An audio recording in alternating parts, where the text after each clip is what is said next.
Hello viewers, मैं आपका अपना डॉक्टर कंटाप बहुत दिन बाद 2026 में एक नए इंटरेस्टिंग वीडियो के साथ एक बार फिर से अपने कलीग सर्जन के साथ आप लोगों के लिए मिथ्स और आप लोगों के लिए नई इंफॉर्मेशन, नई सर्जरी के बारे में लेकर आया हूं। सर बताएं, आज इस बच्चे का 2 साल के बच्चे का ऑपरेशन अपन ने किया, क्या परेशानी थी, इसको क्या था ये? नमस्ते, मैं doctor Asim Kapadia, consultant urologist, Indore. ये बच्चा आया 2 years ओल्ड।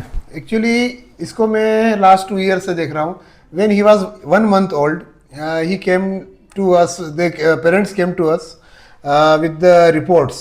उसमें DTPA स्कैन था, तो किडनी की सारी जांचें थी। हाँ, एक्चुअली क्या एंटीनेटली इस बच्चे को हाइड्रोनेफ्रोसिस था। एंटीनेटल स्कैन मतलब माँ के कोख में ही इस बच्चे को हाइड्रोनेफ्रोसिस, किडनी में सूजन थी, पानी भरा हुआ था। ओके। और उसका कारण था PUJ ऑब्स्ट्रक्शन, मतलब पेल्वी यूरेट्रिक जंक्शन ऑब्स्ट्रक्शन। किडनी का मुंह और यूरेटर के जंक्शन में रुकावट थी, ऑब्स्ट्रक्शन था, जिससे पेशाब नीचे न जाकर वो पीछे प्रेशर देकर सूजन आ गई। तो पोस्टनेटली जब बच्चा की डिलीवरी के बाद पेरेंट्स ने 1 month पे सोनोग्राफी कराई as advised by the gynaecologist. मतलब इस मरीज को आपने कहा जा सकता है कि पैदा होने से पहले से आपकी मॉनिटरिंग में देख रहा हूँ इसको।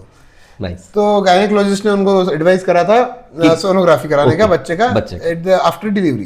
तो 1 महीने के एज में ये बच्चा आया था विद द रिपोर्ट्स, और उसके अंदर उसको हाइड्रोनेफ्रोसिस थी अल्ट्रासाउंड में। एक चीज और पूछूंगा, सॉरी डिस्टर्ब कर रहा हूँ। डिलीवरी इसकी नॉर्मल, मतलब 9 महीने तक आपने इस बच्चे को, मतलब नॉर्मल बच्चे की तरह ये सिजेरियन सेक्शन से डिलीवर हुआ था बच्चा। हाँ, लेकिन मतलब ऐसा तो नहीं अपने टाइम से पहले करना पड़ा या टाइम पे हुआ था? टाइम तक आपने delivery. Very good sir, nice. है ना। तो उसके बाद जब पेरेंट्स आए तो उसमें उन्होंने बताया, जो हमने देखा कि अल्ट्रासाउंड में किडनी में पानी भरा हुआ था और PUJ ऑब्स्ट्रक्शन था।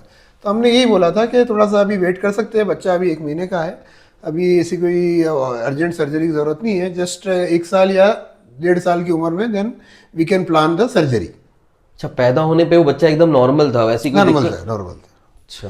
फिर जब अभी पेरेंट्स वापस आए हमारे पास ये बोलने के लिए, आपने डॉक्टर साहब बताया था कि वापस आने के लिए। अब बच्चा हमारा 1.25 साल का हो गया है, तो बताइए क्या करना है। तो हमने फिर से अल्ट्रासाउंड रिपीट किया, देखा तो ग्रोस हाइड्रोनेफ्रोसिस थी, moderate hydronephrosis, moderate to gross hydronephrosis, secondary to PUJ obstruction. DTPA scan करवाया, उसके अंदर ये DTPA स्कैन होता है, उसमें ये पता चलता है कि किडनी के फंक्शन और साथ में उसका जो ड्रेनेज है, किडनी का जो ड्रेनेज है वो ऑब्स्ट्रक्टेड तो नहीं है, और पूरा बराबर फ्लो हो रहा है कि नहीं, उसमें पता चलता है। नहीं, वो ये भी देखते हो ना सर कि अगर ऑब्स्ट्रक्शन आप कर रहे हो ठीक, लेकिन किडनी का फंक्शन ही कम हो गया हो, हाँ, तो वो भी 2 साल तक उसी कंडीशन में बच्चे को रखना, बराबर, तो ये भी एक बहुत बड़ा आपके लिए कहना चाहिए सर्जिकल स्ट्रगल रहता होगा कि पेशेंट उस आइडल स्टेट में है भी कि नहीं है, कि मैं वो सर्जरी उस पे अटेम्प्ट लूं और उसका पूरा फायदा मिलेगा। होगा बहुत। तो फंक्शन इम्पेयर्ड था और ऑब्स्ट्रक्टेड ड्रेनेज था, तो फिर हमने उसका पाइलोप्लास्टी। लेकिन रिकवरेबल था। हाँ, रिकवरेबल था, बिल्कुल रिकवरेबल। अगर वो रिकवरेबल इसी स्टेज में कभी अगर मान लो इसको निग्लेक्ट कर दें, टेक होम मैसेज ये निग्लेक्ट कर दें, तो ये अगर बच्चा बड़ा हो गया 5, 6 साल, 7 साल, और उसके बाद अपन आ रहे हैं, तो हो सकता है इम्पेयर्ड फंक्शन इतना हो जाए कि वो किडनी नॉन फंक्शनिंग हो जाए।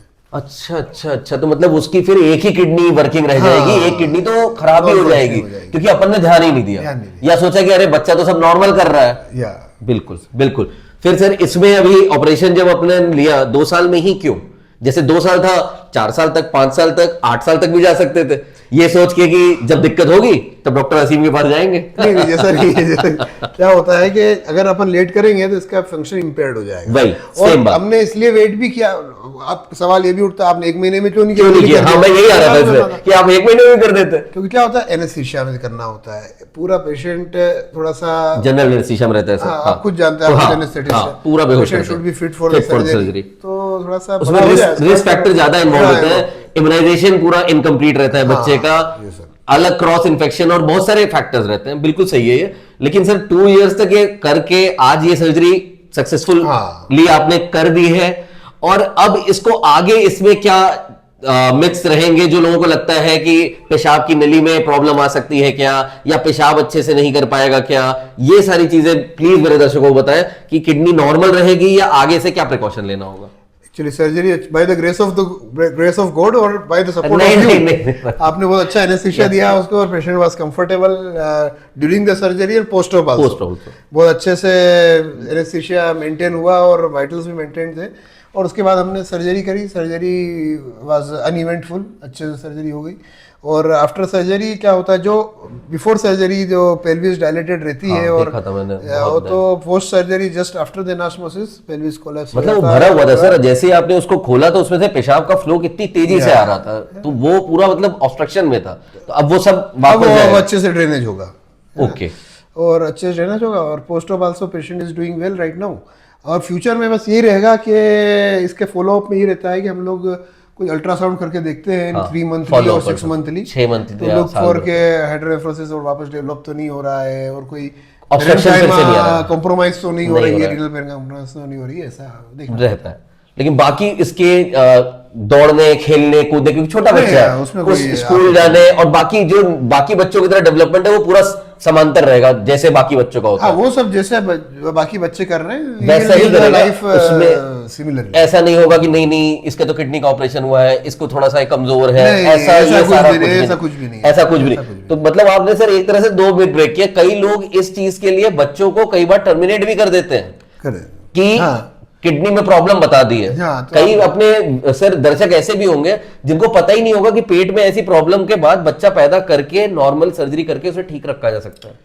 10 to 20% इंसिडेंस है एंटीनेटल हाइड्रोनेफ्रोसिस। हाइड्रोनेफ्रोसिस का तो ऐसा नहीं है, ऐसे बच्चों को भी बाद में सर्जरी द्वारा तो ठीक मेरा किया दर्शकों से यही निवेदन है कि आप प्रेगनेंसी के समय सोनोग्राफी में अगर ऐसी तकलीफ दिखे तो भाई उस समय केवल गायनेकोलॉजिस्ट की बात पे भरोसा ना करें। नहीं, उनकी बात और पे उनकी भरोसा बात पे ये ना सोच लें कि हाँ ये क्या कहते हैं हाइड्रोनेफ्रोसिस है। आप पहले सबसे पहले यूरोसर्जन को दिखाएं जो इसका एक्सपर्ट है, वो बताएगा कि किडनी फंक्शन कितना रहेगा। और जैसे सर ने 2 साल तक प्लान करके ये सर्जरी प्लान की, वैसे बहुत सारे बच्चों की जान हम बचा सकते हैं। और बाकी सर इस सर्जिकल उसमें आपको अलग से कोई और प्रोसीजर रूटीन में जैसे बड़ों में होता है वैसे ही करते हैं, क्योंकि सर ये प्रॉब्लम बड़ों में भी देखी गई है। पाइलोप्लास्टी जो प्रोसीजर है या बड़ों में भी एडल्ट में भी होता है। एडल्ट में भी होता है। तो सर उससे ये कितना डिफरेंट है? नहीं, ऐसा कोई डिफरेंस नहीं होता, टेक्निक तो दोनों में सेम होती सेम रहती है। डिसमेंबर्ड पाइलोप्लास्टी टेक्निक सेम रहती है दोनों में ओपन प्रोसीजर ही रहता है, दोनों में पूरा ओपन भी किया जा सकता है, लैप्रोस्कोपिक भी किया जा सकता है। ये भी दूरबीन के द्वारा भी मतलब ये किया जा सकता है, उस पद्धति से भी ये पॉसिबल है। तो बस दोस्तों मेरे को आपको यही बताना था कि ऐसे ही और इंटरेस्टिंग वीडियोस के लिए 2026 में आप हमारे चैनल को लाइक, शेयर और सब्सक्राइब करें, और मैं और इंटरेस्टिंग वीडियो के साथ आपके साथ फिर मिलूंगा। आपका अपना डॉक्टर कंटा।